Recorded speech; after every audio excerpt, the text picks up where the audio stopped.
2017 में आई ये Spanish film Veronica आज तक सबसे डरावने फिल्मों में गिना जाता है और जिसका सबसे बड़ा कारण है कि ये एक सच्ची कहानी पर बेस्ड है। इस चैनल पर हमने बहुत सारे केसेस कवर किए हैं, starting from crime, horror, thriller, mystery, बहुत सारी चीज़ें हमने इस चैनल पर कवर की हैं। और इसी तरीके से आज का हमारा जो ये केस है वेरोनिका, ये काफी ज्यादा रोमांचक होने वाला है। हालांकि ये एक सैड स्टोरी भी है। वेरोनिका फिल्म की कहानी स्पेन के एक बहुत ही मशहूर केस द वैलेकिस केस से इंस्पायर्ड है और माना जाता है कि आज तक की ये सबसे खतरनाक मूवी है। ऐसी तो बहुत सारी ऐसी कहानियां हैं जिन्हें सच्ची कहानियां बताया जाता है, लेकिन इस कहानी के विटनेस खुद पुलिस वाले रह चुके थे। और एक और चीज कि आज तक कोई भी इस मूवी को पूरा नहीं देख पाया है। मैंने पर्सनली इस मूवी को पूरा देखा है, जिसके बारे में मैं इस वीडियो के एंड में डिस्कस करूंगी। ये कहानी एक लड़की के लाइफ पर बेस्ड है, जिसकी एक दिन बहुत ही मिस्टीरियस तरीके से मौत हो गई थी, जिसके बाद उसके ऑटोप्सी रिपोर्ट्स भी नॉर्मल थे। लेकिन उस लड़की के मरने के बाद जो कहानी पता चली लोगों को,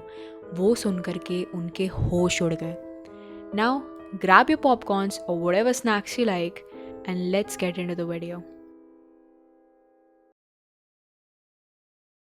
हमारी कहानी शुरू होती है 1992 के मेड्रिड से। मेड्रिड में एक जगह है कैले Louis marine, I don't know if I am pronouncing it right, जहाँ पर एक अपार्टमेंट है जहाँ पर एस्तेवेस परिवार रहता था। इस अपार्टमेंट में एक हस्बैंड, उनकी वाइफ और उनके 3 बच्चे रहते थे। और हमारी जो ये कहानी बेस्ड है, ये उस परिवार की सबसे बड़ी बेटी एस्तेफानिया पर बेस्ड है, जो कि एक 18 साल की लड़की थी। एस्तेफानिया का एक छोटा भाई और एक छोटी बहन भी थी। ये परिवार हर नॉर्मल परिवार की तरह जीवन जी रहा था। सब कुछ नॉर्मल था, एक normal family. Mom dad job करते थे, बच्चे रोज स्कूल जाते थे, जिनकी एजुकेशन काफी अच्छी हो रही थी और ये परिवार काफी हंसी खुशी रहता था। लेकिन कुछ समय बाद एस्तेफानिया का बिहेवियर बहुत ही अजीब हो गया। एस्तेफानिया को अचानक से अटैक्स आते थे। वो अजीब अजीब आवाजें निकालती थी, अपने भाई बहनों पर अटैक कर देती थी। वो अक्सर अपने घर के दीवारों को स्क्रैच करा करती थी अपने खुद के हाथों से, और कुछ समय बाद वो अपने आप ठीक भी हो जाती थी। एस्तेफानिया का ये बिहेवियर उसके पेरेंट्स के लिए काफी स्कैरी था, क्योंकि एस्तेफानिया एक काफी जॉली लड़की थी, काफी खुशमिजाज लड़की थी। जब उसके मॉम डैड उससे उसके इस बिहेवियर के बारे में पूछा करते थे, तब वो बताती थी कि उसे कुछ भी याद नहीं रहता था कि वो क्या करती है। उसे अचानक से रात में कुछ परछाइयाँ दिखती है, कुछ आवाजें सुनाई देती है और उसके बाद वो ये सब करने लगती है और इस चीज के बाद उसे कुछ भी याद नहीं रहता। कुछ समय बाद इस परिवार के साथ बहुत ही अजीब घटनाएं घटने लगी। परिवार वालों को घर में कुछ पैरानॉर्मल फील होता था, जैसे कि दरवाजों का आपस में स्लैम होना, घर से अजीब आवाजें आना, घर के कोने में काली परछाइयां दिखना और अचानक से घर में ठंडे चिल्स महसूस करना। एस्तेफानिया की तबीयत धीरे धीरे बिगड़ती जा रही थी और घर वाले परेशान थे। और कुछ ही दिनों बाद उनको एक बहुत ही ज्यादा शॉकिंग बात पता चलती है।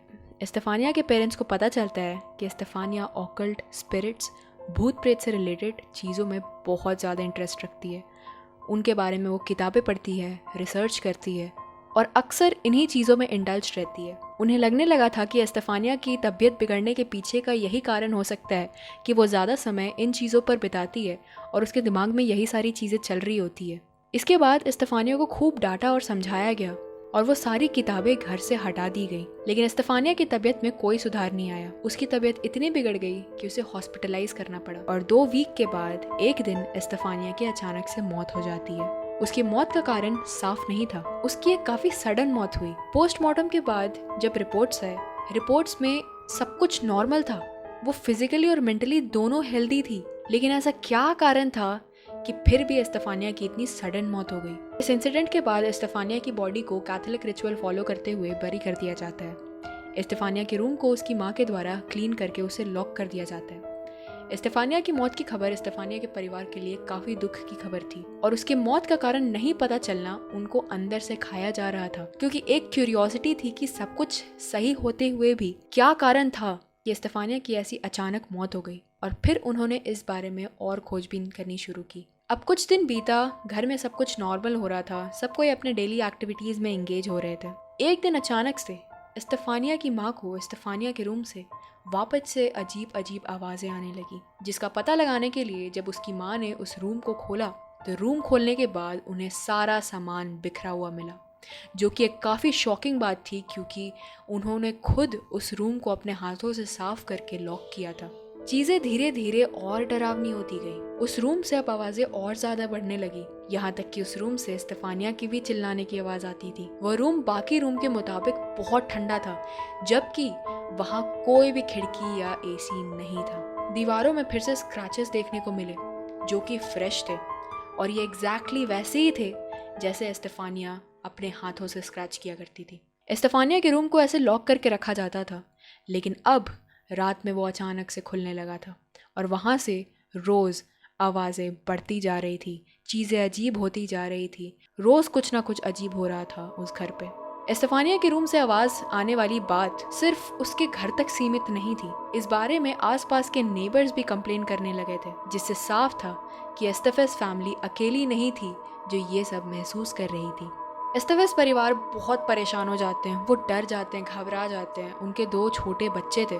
इस घर की कहानी आग की तरह फैल जाती है, और इन सब इंसिडेंट्स के बारे में स्टेफानिया के स्कूल में भी पता चलता है। और फिर एक दिन स्टेफानिया के स्कूल के कुछ टीचर्स और एक नन उनके घर पर आती हैं, और अब इस पूरी कहानी का सच सामने आता है। एस्तेवेस फैमिली को एक बहुत बड़ी बात पता चली। उस नन ने ये बताया कि स्टेफानिया की एक बहुत ही क्लोज फ्रेंड थी, जिसका एक बॉयफ्रेंड हुआ करता था। उसका बॉयफ्रेंड एक दिन एक बाइक एक्सीडेंट में मारा गया, जिसके बाद स्टेफानिया की दोस्त डिप्रेशन में चली गई। एक दिन इस नन ने 4 लड़कियों को, जिसमें से एक स्टेफानिया भी थी, स्कूल के पीछे देखा था। स्टेफानिया की दोस्त जिसके बॉयफ्रेंड की डेथ हुई थी, और 2 और लड़कियां थी, जो लोग आपस में कुछ डिस्कस कर रहे थे, और उन्होंने डिसाइड किया कि कुछ दिनों में सूर्य ग्रहण होने वाला है, और वो ईजा बोर्ड की मदद से उस लड़की के बॉयफ्रेंड से कांटेक्ट करने की कोशिश करेंगे। अब नन ने आगे बताया कि ठीक कुछ दिन बाद उन्होंने 4 लड़कियों को एक वुडन बॉक्स के इर्द गिर्द बैठे देखा। उस बॉक्स के ऊपर एक ग्लास था, और उन्होंने देखा कि वो चारों लड़कियां उस ग्लास को पकड़ी हुई थी। इस सीन को देखने के बाद ही वो नन उनके पास जाती है और उस बॉक्स को तोड़ देती है, जिसके बाद एक सफेद धुआं निकल करके स्टेफानिया की बॉडी में चला जाता है। ये सीन देख करके वो नन काफी ज्यादा शॉक्ड थी। उन्होंने बाकी लड़कियों को बहुत डांट लगाई, जिसके बाद उन्हें ये पता चला कि स्टेफानिया अक्सर भूत प्रेत और ऑकल्ट से रिलेटेड किताबें पढ़ती हैं, और उसका इन सब में बहुत ज़्यादा इंटरेस्ट है, और उसी का आइडिया था कि वो लड़कियां मिल करके ओइजा बोर्ड ट्राई करेंगी। स्टेफानिया को खुद पर भरोसा था कि वो भूत प्रेत से बात कर सकती है, और उसे इस बात का इतना कॉन्फिडेंस था कि उसने अपनी दोस्त को दिलासा दिया और उसे गारंटी दिया कि वो उसके बॉयफ्रेंड से उसकी बात कराएगी। इसी दिन के बाद से स्टेफानिया की तबीयत भी खराब होती गई, और एस्तेफेस परिवार के साथ जो चीजें पहले हो रही थी वो इन्हीं कारणों की वजह से हो रही थी। एस्तेफेस परिवार को ये भरोसा हो गया था अभी जो पैरानॉर्मल चीजें उनके घर पर हो रही है वो और कोई नहीं बल्कि स्टेफानिया की आत्मा है जो उस घर में घूम रही है। ये कहानी जाने के बाद एस्तेवेस परिवार और ज्यादा डर जाता है, और उनके दिमाग में एक क्यूरियोसिटी जागती है। उन्हें समझ में आ गया था कि उनके घर में जो भी पैरानॉर्मल चीजें हो रही थी वो अभी तक स्टेफानिया की आत्मा थी। उन्होंने यही सोच करके उसकी आत्मा से कांटेक्ट करने की भी कोशिश की। एक दिन उन्होंने स्टेफानिया को एक साइन देने को बोला ताकि उन्हें पता चल सके कि वो उनके साथ रूम पर है, और इसके बाद स्टेफानिया के रूम में लगी जीसस की पिक्चर उल्टी हो जाती है। स्टेफानिया की फोटो जमीन पर गिर जाती है। स्टेफानिया की माँ उस पिक्चर को शेल्फ पर रखने ही वाली थी कि अचानक से उनके हाथ से वो फोटो गिर जाती है। जब स्टेफानिया के पिता ये चीज को देखते हैं तब उन्हें समझ में नहीं आता है कि उनकी वाइफ ने इस पिक्चर को क्यों गिराया। जैसे ही वो उस पिक्चर को उठाने जाते हैं स्टेफानिया की पिक्चर जलनी शुरू होती है। उसके पिता भी उस पिक्चर को गिरा देते हैं और वो दोनों उस रूम से बाहर भाग जाते हैं। सुबह के समय पर स्टेफानिया के पेरेंट्स प्लम्बर को बुलाते हैं और उस रूम को सील कर देने के लिए बोलते हैं। डर इतना था कि स्टेफानिया के पेरेंट्स उस रूम को एक सोफे से भी ब्लॉक कर देते हैं ताकि वो दरवाजा बिल्कुल भी ना खुल पाए। स्टेफानिया के पेरेंट्स को लग रहा था कि अब शायद चीजें ठीक हो जाएंगी। उस रूम के अंदर से रेगुलर से ज्यादा आवाजें आने लगी। ऐसा लग रहा था कि कोई जोर जोर से दरवाजा पीट रहा है और स्टेफानिया का रूम अपने आप खुल जाता है। अब एस्तेवेस परिवार कुछ भी कर ले लेकिन वो इस दरवाजे को रात में खुलने से नहीं रोक सकते थे। एक दिन जब स्टेफानिया की माँ सो रही थी उन्होंने अचानक से अपने छाती पर एक हेवीनेस फील की और अचानक से कोई उनका गला दबाने लगता है। जैसे तैसे करके वो अपने आप को बचाती है और वो उस दिन पुलिस को फाइनली बुलाती है। उस घर में पुलिस आती है। पुलिस के आने के बाद स्टेफानिया की माँ उन्हें शुरुआत से सारी कहानी बताती है। ये कहानी सुनने में बहुत ही ज्यादा अननेचुरल सा लग रहा था क्योंकि पैरानॉर्मल चीजें अक्सर लोग बिलीव नहीं करना चाहते हैं। पुलिस जब इस घर के अंदर गए तो उनको भी बहुत ही अजीब फीलिंग आई इस घर से।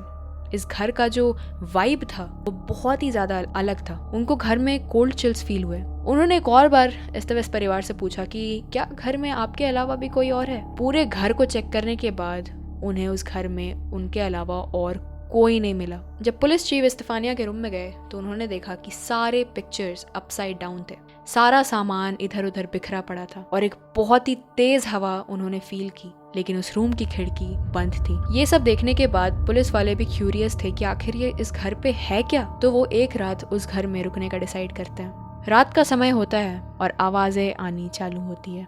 उन्हें अब खुद विश्वास हो गया था कि जो चीजें, जो कहानियां उन्हें एस्तेवेस परिवार ने सुनाई वो एक कहानी नहीं थी, वो एक सच्चाई थी। इसके बाद पुलिस खुद एस्तेवेस परिवार को एडवाइस करते हैं इस घर को छोड़ देने के लिए।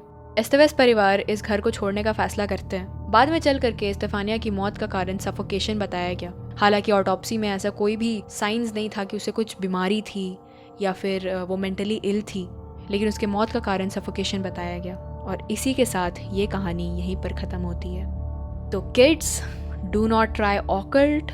बहुत लोग हैं ऐसे, इंक्लूडिंग मी जिनको ऑकल्ट ट्राई करने का मन था जब मैं 14-15 साल की थी। एक्चुअली मेरे को हॉरर और ये सारी ऑकल्ट सारी चीज़ों में बहुत ही ज़्यादा इंटरेस्ट है। मेरे को इन सब चीज़ों के बारे में जानना बहुत ज़्यादा अच्छा लगता है। और जब मैं 14-15 साल की थी तब मैंने भी डिसाइड किया था कि मैं ouija बोर्ड ट्राई करूँ या फिर सियॉन्स ट्राई करूँ कुछ लोगों के साथ। वो चार्ली वाली जो चीज़ें हैं, ब्लडी मैरी चीज़ें हैं, ये सारी मेरे को ना बहुत ही ज़्यादा इंटरेस्टिंग लगती थी। ये सारी चीज़ें अभी भी लगती हैं, नथिंग हैज़ चेंज्ड। लेकिन मैं बस यही कहना चाहूँगी कि भले ऐसे बहुत सारे वीडियोस हैं इंटरनेट पर जो दावा करते हैं कि ये सारी चीज़ें झूठ है, कुछ नहीं होता है, भूत प्रेत कुछ नहीं होता है, आप कम्युनिकेट करो, कुछ भी नहीं होता है। कई सारे ऐसे पैरानॉर्मल इन्वेस्टिगेटर्स हैं जिनका ये काम होता है और मैं अक्सर बोली मेजॉरिटी ऑफ द टाइम्स इनकी बहुत ही ज़्यादा मिस्टीरियस डेथ्स होती हैं जो कि एक्सप्लेन नहीं की जा सकती। अगर ये सारी चीज़ें भूत प्रेत के इन्फ्लुएंस में हुई है तो वो चाह करके भी वो चीज़ को प्रूव नहीं कर पाएंगे। Better to stay away from these things. Yeah with that said, this was the story of Veronica. And मैंने ये मूवी देखी शुरू से एंड तक। ये थी डरावनी फिल्म ज़रूर थी, और सबसे ज़्यादा डरावनी बात कि ये एक रियल इंसिडेंट था। मैंने अकेले ये मूवी देखी, मेरे को थोड़ा डर लगा क्योंकि रात के टाइम पर मैंने देखा था। And with that said, thanks for watching.